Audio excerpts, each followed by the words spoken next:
Okay, I'll just show you how to stream music from your mobile through the Bluetooth audio system in this 2014 Range Rover Evoque from any screen, so long as your phone's paired, of course. So that's your phone screen.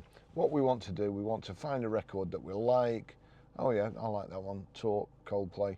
So we'll click on, see at the bottom there, this is the new update, iOS 18 I think.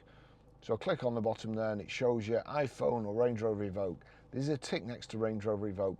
That means anything that plays on my phone here, so long as we've got it set up right on the audio system, it will play through these Meridian speakers in this vehicle, and it's a brilliant sound system. So you click play, go over to the system, click audio video.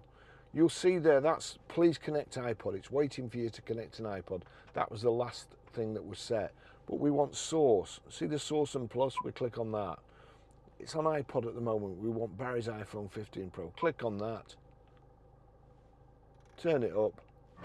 Can't play it too long, otherwise I'll get a copyright strike. So that's it. That's how you stream music.